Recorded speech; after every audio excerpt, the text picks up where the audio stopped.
Assalamualaikum warahmatullahi wabarakatuh. Alhamdulillah wassalatu wassalamu ala Rasulillah nabina Muhammadin sallallahu alaihi wasallam wa ala alihi wa sahbihi wa mawalah.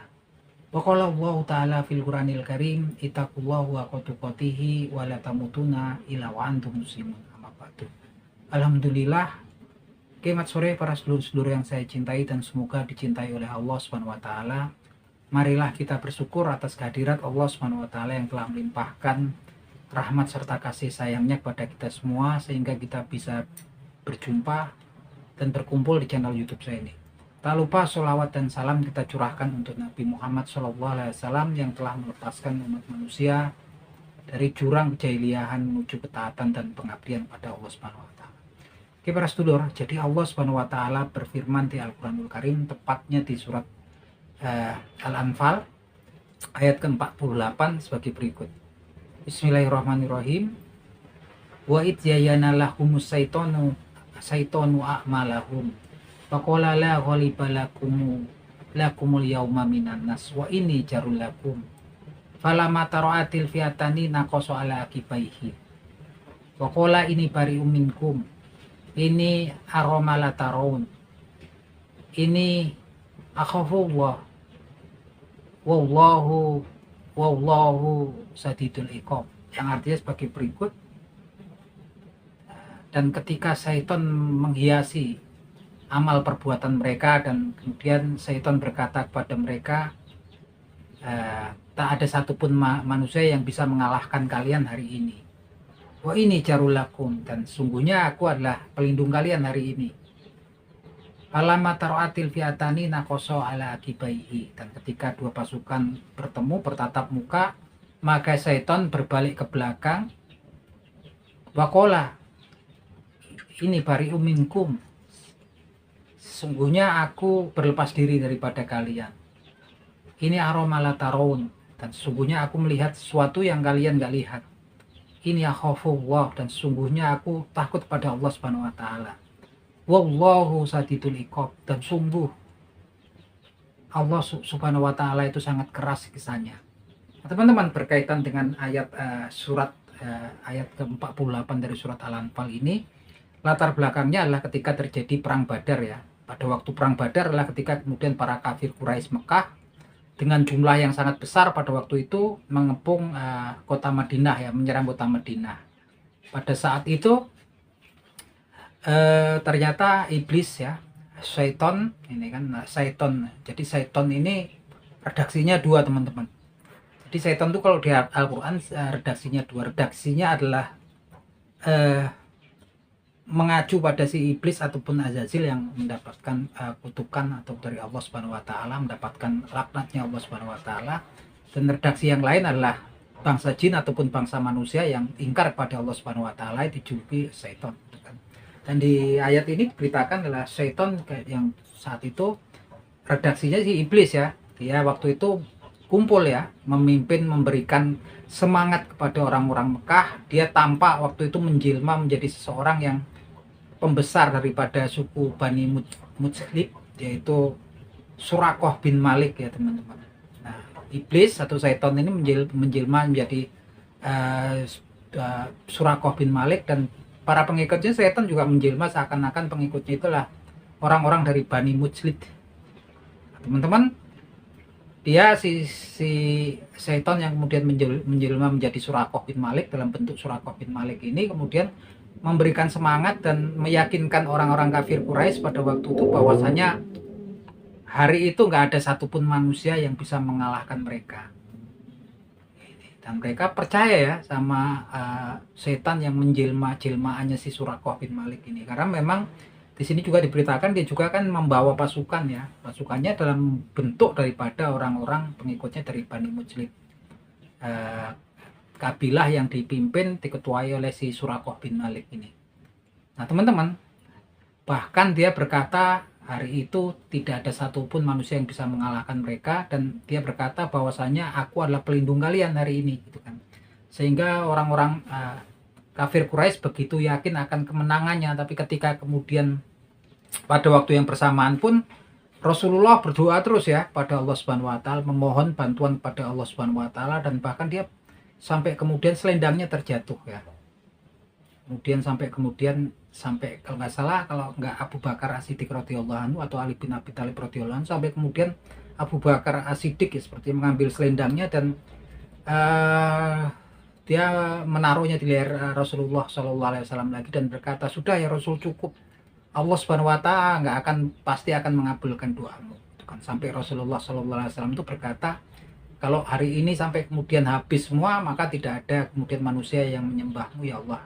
Kalau sampai habis nih gitu kan, sampai kemudian Allah Subhanahu Wa Taala menurunkan wahyunya di situ bahwasanya Allah Subhanahu Wa Taala akan mengirimkan bantuan pada malaikat yang turun berturut-turut memakai tanda, dan di situ memang kemudian para golongan bangsa malaikat ini sudah dipimpin oleh malaikat Jibril ya, surat Al-Anfal ini turun.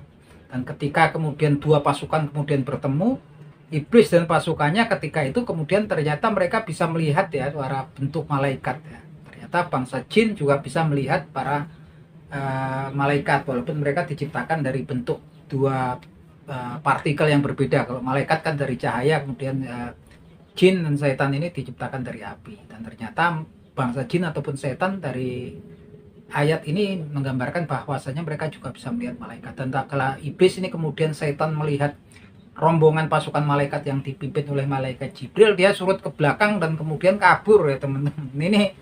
Ini kerok, dia udah jerumuskan orang kafir Quraisy Mekah gitu kan. Ketika orang-orang kafir Quraisy Mekah itu kemudian melihat udah maju, dia ketika ternyata di rombongan kaum muslimin kemudian ada sekelompok bangsa malaikat yang kemudian ikut berperang di barisannya kaum muslimin, iblis kemudian berlepas diri, kemudian dia surut ke belakang, dia melarikan diri dan dia mengatakan, ini aroma tarawun, sungguhnya aku melihat apa yang kalian nggak lihat gitu kan. Ini akhafullah, dan saya sungguhnya takut pada Allah Subhanahu Wa Taala. Dan ini gambarannya ya, iblis laknatullah itu ternyata sehebat-hebatnya dia, ternyata dia takutnya luar biasa kan. Dan dia kemudian berkata sampai wallah ini bentuk kayak semacam sumpah ya, wallah sungguh ini gitu kan. Saya dulu kalau di Kuwait itu kalau meyakinkan tuh sampai bilang wallah gitu, orang-orang Arab mau meyakinkan saya itu wallah sadidul iqab, dan sungguh Allah itu maha keras siksanya gitu kan.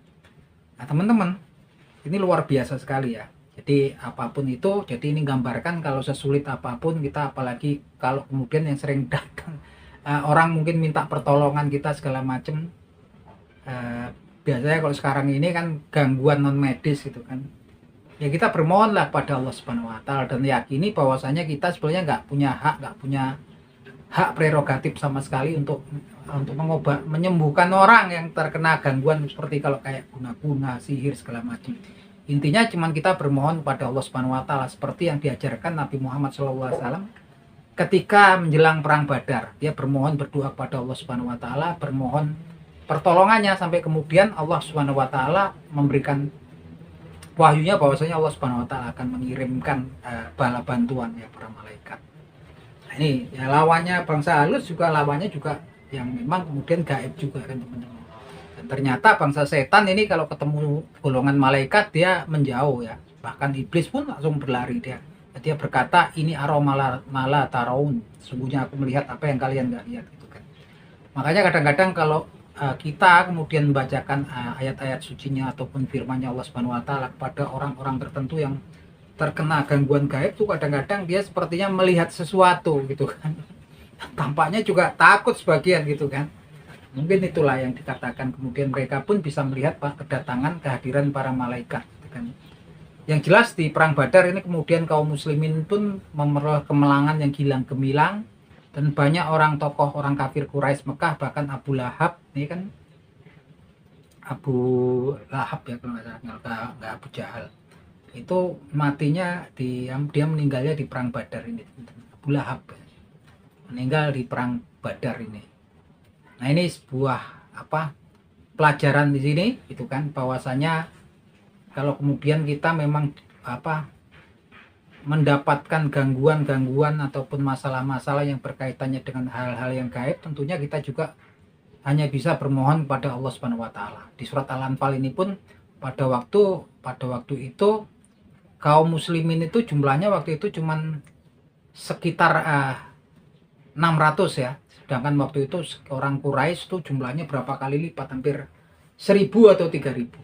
3000 jumlahnya. Pada waktu itu pun orang kaum munafikin juga nongol ya gitu kan, di bawah pimpinnya Abdullah bin Ubay bin Salul yang mempengaruhi gitu kan, sehingga dari 600 yang kemudian mau bertempur dipengaruhi oleh Abdullah bin Ubay bin Salul ini, kemudian 300 juga mundur. Jadi waktu itu tinggal 300 orang. Tapi kemudian karena bantuannya Allah Subhanahu wa taala, kaum muslimin kemudian berhasil memukul mundur dan memenangkan perang Badar ya teman-teman. Ini salah satu peristiwa yang luar biasa, dan ayat itu tadi, ayat surat Al-Anfal ayat 48 itu turun di Madinah ya teman-teman. Ketika Nabi Muhammad SAW sudah bermukim di kota Yastrib atau Madinah.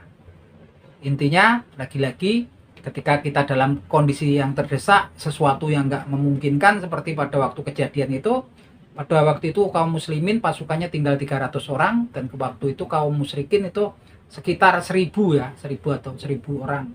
Jadi 3 kali lipatnya ya. Karena waktu itu orang muslimnya 600, orang munafik bermain mundur 300. Dan ketika dalam keadaan terdesak, dalam keadaan yang nggak memungkinkan, Nabi Muhammad SAW berdoa, bermohon pada Allah Subhanahu wa taala bantuannya. Jadi apa yang kita bisa gitu kan, ketika kita menghadapi hal-hal yang ketika mustahil, yang nggak mungkin, tapi kemudian ketika kita bermohon pada Allah Subhanahu wa taala, ketika Allah Subhanahu wa taala berkehendak untuk membantu kita, maka nggak ada segala sesuatu yang memang kemudian mustahil bagi Allah Subhanahu wa taala. Nah, itu aja teman-teman obrolan kita di sore hari ini, semoga bermanfaat. Akhir kata, wabillahi taufik wal hidayah. Wassalamualaikum warahmatullahi wabarakatuh.